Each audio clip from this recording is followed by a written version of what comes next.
एक मामला है कि पावर ऑफ कलेक्टर का, इस पर काफ़ी बात ही हुई, लेकिन कोर्ट रूम में जो हुआ उस पर हम लोग एक नज़र डालते हैं कि सीजीआई गवई ने कहा, the picture that is being painted is that once collector conducts inquiry the property will cease to be a वर्क property and once inquiry is complete the entire property will be taken over by the government. इस पर तुषार मेहता कहते हैं, we will have to go for title suit for ownership, the determination of 3C is not final. इस पर justice Masih कहते हैं, सो possession continues as is unless recourse in law is taken. वो सवाल करते हैं, तुषार मेहता कहते हैं यस। फिर आगे सीजीआई पूछते हैं, so unless the proceedings provided in section 83 are taken to a logical end there will be no eviction. Tushar Mehta कहते हैं यस। मतलब कि ये, इसका मतलब है कि ये मामला चलता रहेगा फिर बरसों बरस तक। बिल्कुल।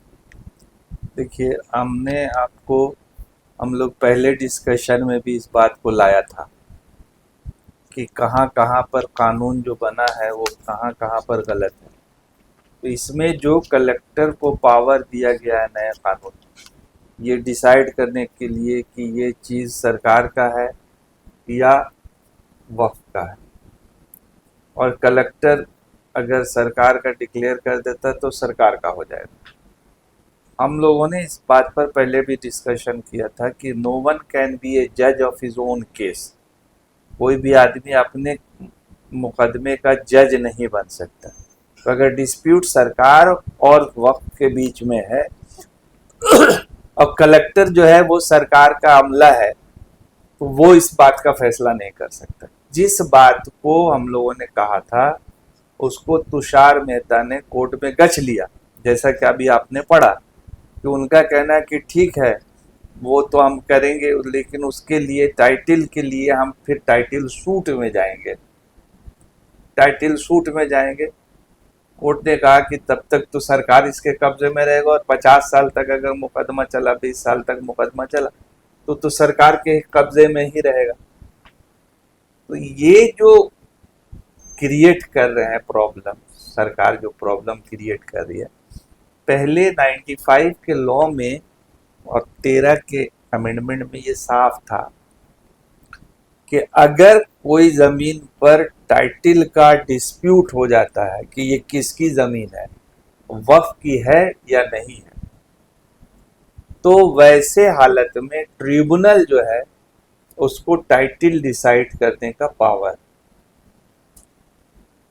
तो अगर वो टाइटल, तो ये एक्ट में कलेक्टर को पावर देने का जो लाया गया, ये तो सिर्फ जमीन से मुसलमानों का हक मारने का और उस पर कब्जा करने का के लिए ही लाया गया, दूसरा और कोई मकसद नहीं तो पहले तो कानून में था ही कि टाइटल डिसाइड करेगा ट्रिब्यूनल, और ट्रिब्यूनल का ऑर्डर फिर चैलेंज होता था हाई कोर्ट में, हाई कोर्ट का ऑर्डर होता था सुप्रीम कोर्ट में, जिसको अभी अपील की शक्ल में कर दिया गया है। ठीक है, अपील की शक्ल में हो सकता है, वो भी गलत होगा, इसलिए कि फिर फर्स्ट अपील और सेकंड अपील का चक्कर लगेगा, तो फिर उसमें भी 20 साल, 25 साल, 30 साल, 40 साल लग जाएगा। इसलिए त्वरित फैसला के लिए ट्रिब्यूनल का फैसला फाइनल होना, मानना जरूरी है। आगे बढ़ते हैं एक दूसरे मुद्दे की तरफ। ये है ट्राइबल मुस्लिम का मामला है। ये कि इसमें भी सरकार ने किस तरह से इसको किया है। जो सीनियर एडवोकेट हैं पिटिशनर्स की तरफ से, हुज़ैफ़ा अहमदी, वो कहते हैं कि section 3E takes away the right of Muslim tribal to dedicate property as waqf. वो आगे कहते हैं कि एक्ट के बारे में, it singles out a tribal Muslim to curtail right to create waqf. Government says tribal Muslims can create trusts. If they can create trust, how are they protected from being deprived of their property.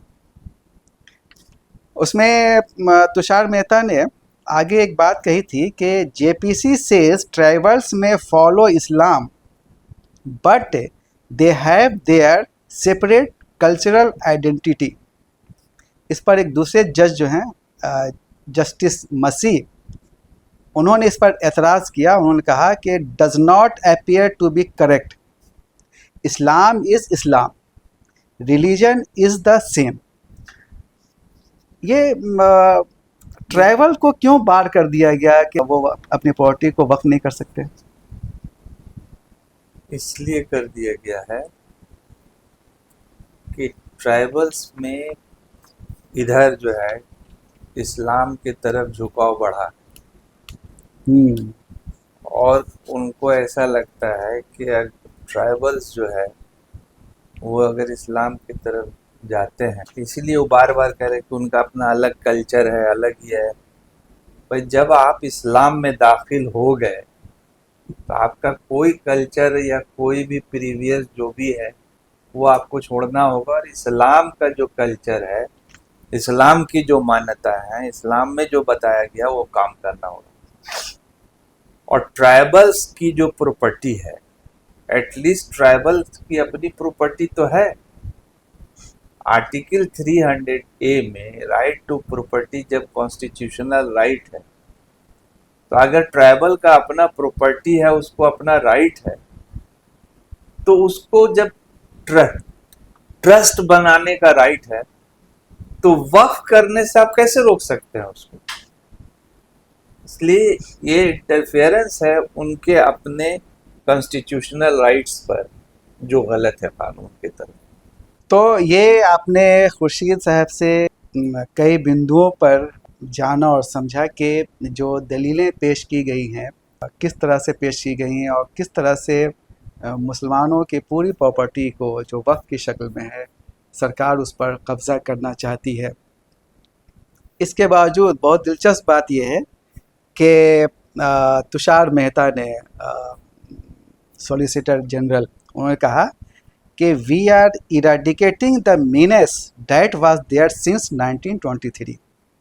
ये 100 साल की खामियों को दूर करना चाहते हैं। क्या ये जो कानून लाए हैं आपको लगता है कि ये वाकई ऐसा है? बिल्कुल नहीं, गलत, बिल्कुल 100% गलत है।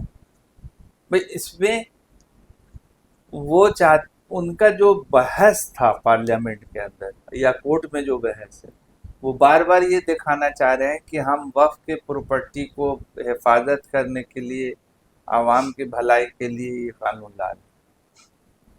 तो जहां पर पहले कानून में था कि अगर कोई वक्फ की प्रॉपर्टी को बर्बाद करता है, बेचता है, खरीदता है या गलत तरीके से काम करता है, तो उस पर मुकदमे होंगे, क्रिमिनल केस होगा, जो कॉग्निजेबल होगा, नॉन अवेलेबल होगा। अभी नए एक्ट में आप उसको नॉन कॉग्निजेबल कर दिया, अवेलेबल कर दिया। रैगरेस इम्प्रिजमेंट था, उसको सिंपल इम्प्रिजमेंट कर दिया। तो जो कड़ाई थी कानून में, उस कानून को जब ढीला कर रहे हैं आप, सजा को कम कर रहे हैं, सजा को हल्का कर रहे हैं, तो आप कैसे दावा कर सकते हैं कि हम उस प्रॉपर्टी को बचाने के लिए कानून बना रहे हैं? बिल्कुल, सरकार का दावा बिल्कुल खोखला है और इसमें कोई दम नहीं। उनके अपने बहस, पार्लियामेंट के अंदर बहस, कोर्ट के अंदर बहस, और जो मेन कानून है उसको कोई भी आम आदमी पढ़ेगा तो दोनों में काफ़ी डिफरेंस है। अब देखिए, खुद कहते हैं कि हम सिर्फ ये डिसाइड कर रहे हैं कलेक्टर की ये सरकार की ज़मीन है, लेकिन टाइटल हम लेंगे कोर्ट से। कहाँ है कानून में ऐसा बात? कानून में ऐसा बात नहीं है। जो बात जेपीसी ने रिजेक्ट कर दिया, जिसके लिए जेपीसी बना, और जेपीसी ने जो अपना मसौदा रखा, उसमें जिस बात को रिजेक्ट कर दिया गया, उसको पार्लियामेंट के अंदर जो है आप इंट्रोड्यूस कर रहे हैं। ये भी पार्लियामेंट्री जो फंक्शन है उसके खिलाफ। पहले भी हम आपको जी हाँ, बताया था पहले इस का बात को कि ये बहुत सारा काम ऐसा इन्होंने किया है जो पार्लियामेंट का जो एक्ट है, पार्लियामेंट चलाने का जो रूल्स है, उस रूल्स के बिल्कुल खिलाफ वर्जी करके इन्होंने इस कानून को पास कराया। तो वो भी एक मुद्दा है। आर्टिकल 300A का मुद्दा है। बहुत सारे मुद्दे हैं जो इस सरकार को और सरकार के इस कानून को बिल्कुल खारिज करती है कि इन्होंने जो बनाया है वो कानून सही नहीं है और इसको किसी भी हालत में मतलब बरकरार नहीं रखना चाहिए। जो पहला कानून है उसी कानून को रहना चाहिए और उसमें अगर कोई अमेंडमेंट की ज़रूरत है तो फिर मुस्लिम जजेस, मुस्लिम वकला, इन लोगों के हवाले करना चाहिए और उसमें कुछ और तरमीम की अगर ज़रूरत है तो उसमें तरमीम लाया जा सकता है। लेकिन इस तरह से कानून बना के पूरे हक को बर्बाद कर देना, वक्फ के कंसेप्ट को ख़त्म कर देना, जबकि तुषार मेहता का खुद अपना का बहस है कि वक्फ बोर्ड जो है, मुसलमान जो है, उनकी एक्टिविटी सेकुलर एक्टिविटी को आप क्यों डिस्टर्ब करना चाहते हैं भाई?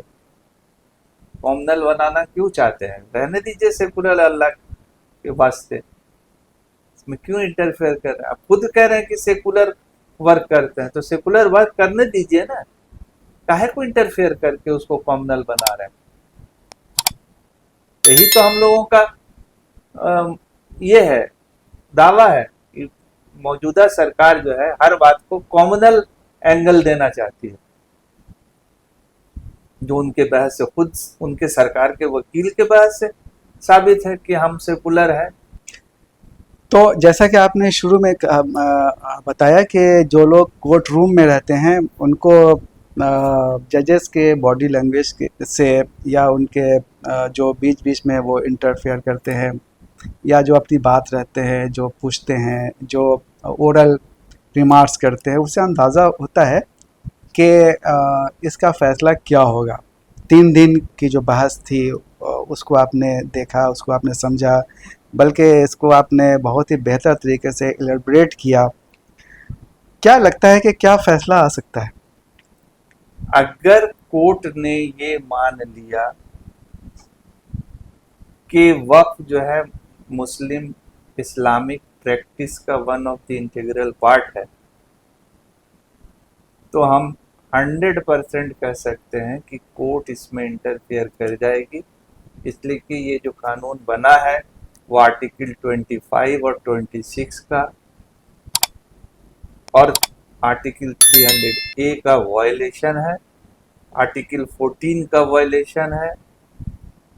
इसलिए कि दूसरे रिलीजन में आप कोई दूसरे रिलीजन के आदमी को मेंबर नहीं बना रहे हैं, आप इस्लाम और मुसलमान के इंस्टीट्यूशन में आप हिंदू को बना रहे हैं, तो ये डिस्क्रिमिनेटरी है।